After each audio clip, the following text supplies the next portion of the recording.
Students, welcome to education with difference. और आज का हमारा टॉपिक है cell theory and microscope and the emergence of cell theory.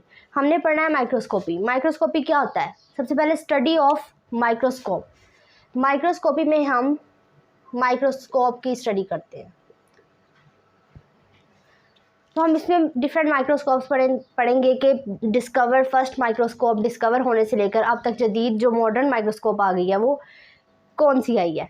तो अब देखेंगे 1595 में हॉलैंड का एक साइंटिस्ट था जिसका नाम था ज़ेकरियास जैनसन ने फर्स्ट माइक्रोस्कोप इन्वेंट की थी। और उसने जब वो माइक्रोस्कोप इन्वेंट की तो वो माइक्रोस्कोप सिर्फ एक ट्यूब पर मुश्तमिल थी। वो सिर्फ एक ट्यूब पर कंसिस्ट करती थी और उस ट्यूब के दोनों एंड्स पे, जैसे कि इस डायग्राम में है, दोनों एंड्स पे लेंस लगे हुए थे। ये एक लेंस है, ये दूसरा लेंस है। तो ये ट्यूब बनाई थी जो कि माइक्रोस्कोप, जिसको उसने माइक्रोस्कोप का नाम दिया था। और ये फर्स्ट माइक्रोस्कोप थी। इसके दो लेंस थे और इसकी मैग्नीफिकेशन जो थी वो 3x से लेके 9x थी। याद रखें, जब भी मैग्नीफिकेशन को हमने शो करना होता है तो हम जो भी नंबर लगाएंगे, यानी जो भी उसका मैग्नीफिकेशन होगी, जब उसके साथ x आएगा, x का मतलब होता है मैग्नीफिकेशन। तो मैग्नीफिकेशन की डेफिनेशन क्या है?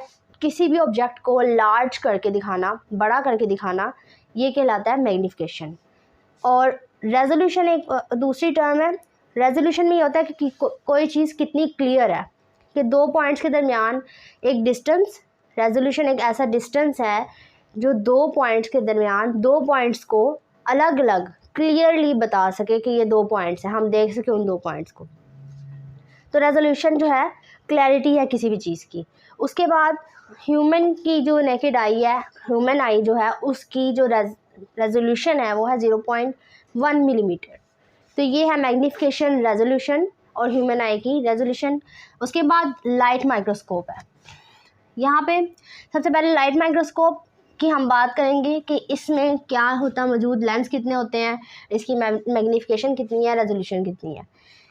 ये जो है विजिबल लाइट जो है इस स्पेसिमेन के अंदर से गुजरती है। स्पेसिमेन अब क्या है? कोई भी ऑब्जेक्ट, कोई भी चीज़, उसको हम स्पेसिमेन कहते हैं। स्पेसिमेन कोई भी ऑब्जेक्ट हो सकता है।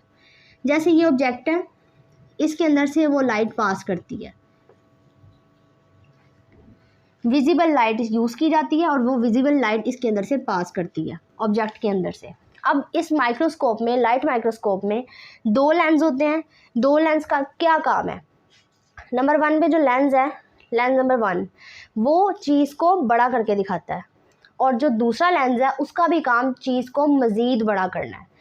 याद रखें कि इसमें रेजोल्यूशन का, अभी रेजोल्यूशन के लिए लेंस यूज़ नहीं हुआ, इसमें मैग्नीफिकेशन के लिए ही है। दोनों लेंस जो हैं वो मैग्नीफाई करते हैं चीज़ को। बेसिकली उनका काम मैग्नीफाई करना होता है।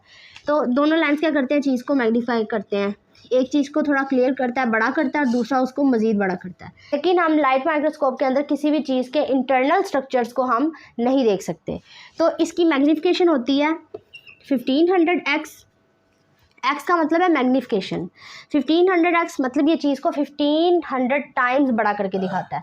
और 0.2 माइक्रोमीटर इसकी जो है वो रेजोल्यूशन है। मतलब अगर 0.2 से छोटी कोई चीज़ होगी, किसी का साइज़ 0.2 से छोटा है, तो उसको हम क्लियरली लाइट माइक्रोस्कोप से नहीं देख सकते।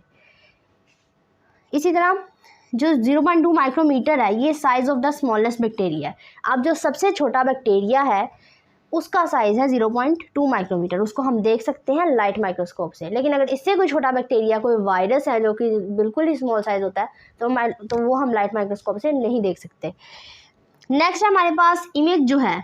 इसके अंदर जो इमेज है वो मैग्नीफाई होती है। जैसे कि मैंने आपको पहले बताया कि इमेज जो है वो बड़ी ज़रूर होती है।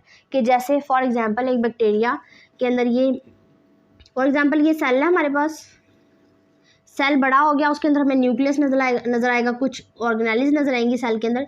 लेकिन हम उन ऑर्गेनेलिज को मज़ीद बड़ा करके नहीं देख सकते, क्लियर नहीं देख सकते कि उनके अंदर क्या चीज़ है। तो यही बात है कि ये इमेज को बड़ा करता है, लेकिन इमेज के अंदर जो इंटरनल स्ट्रक्चर है उनको क्लैरिफाई नहीं करता, उनको क्लैरिटी नहीं देता। तो ये था आज का लेक्चर। उम्मीद है कि आपको लेक्चर समझ आ गया होगा। अगर आपका इसमें कोई भी क्वेश्चन हो तो आप उसे कमेंट में ज़रूर पूछें। Thank you.